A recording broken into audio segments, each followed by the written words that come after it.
Beginning in April 1917, the United States Army rapidly transformed from a constabulary force to a 4 million-man drafty army, from which was formed the 2 million-strong American Expeditionary Force, AEF, that decisively tipped the balance of power on the Western Front. When the United States entered World War I, the regular army of 127,000 lacked a general staff, a divisional structure, as well as modern weapons. Despite these shortcomings, President Woodrow Wilson ordered newly promoted General Pershing to organize the AEF in France to conduct combat operations on a par with the Allied armies.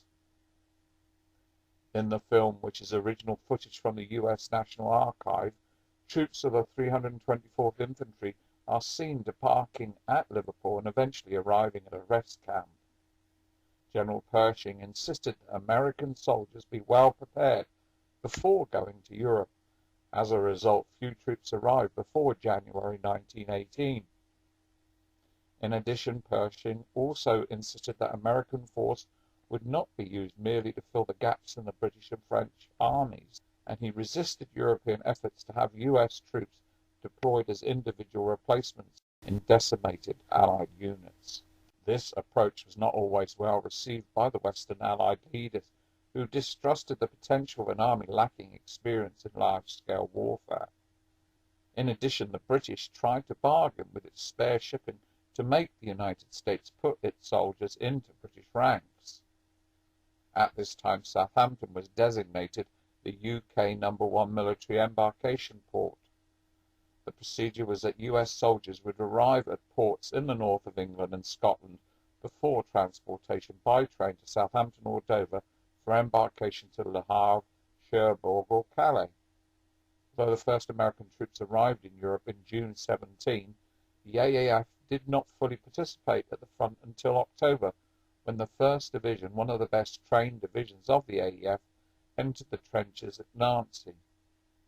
Pershing wanted an American force that could operate independently of other allies, but his vision could not be realized until adequately trained troops with sufficient supplies reached Europe. Training schools in America sent their best men to the front, and Pershing established facilities in France to train new arrivals for combat. By May 1918, over 1 million American troops were stationed in France, with half now in the front line. In the film, General John Biddle, who served as acting chief of staff, is seen reviewing US troops outside the City Hall in Winchester. This city was home of one of the principal depots for the AEF in the UK. The mobilization effort taxed the American military to the limit and required new organizational strategies and command structures to transport great numbers of troops and supplies quickly and efficiently. Yet, rejecting calls to organize volunteer units, Secretary of War Newton D. Baker worked with Congress to enact manpower draft sufficient for 100 combat divisions. In the film, Baker is also seen visiting wounded soldiers at a hospital in Romsey.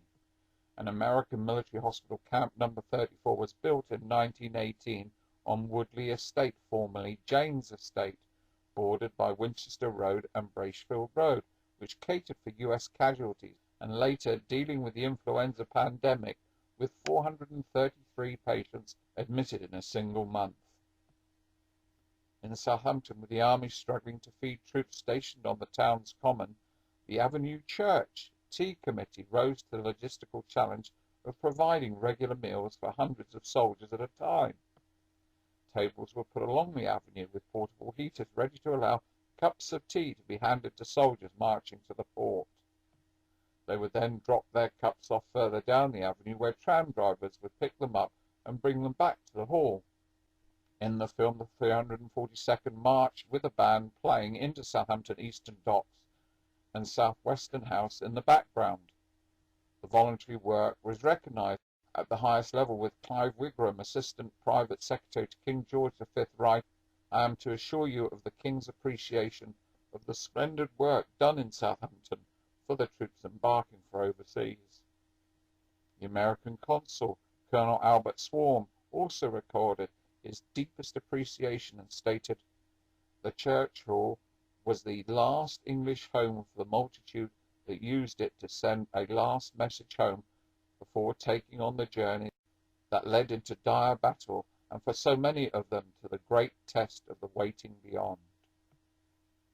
In the film, US troops can be seen embarking aboard the transport ship Charles, although the last frames are taken from film featuring a British ship. In line with his strategic goals, Wilson always resisted demands to amalgamate American troops with Allied units, and ordered Pershing to maintain a separate and distinct component of the combined forces, the identity of which must be preserved. He believed that only a major independent American contribution to the war effort could earn sufficient political capital that would lead to peace.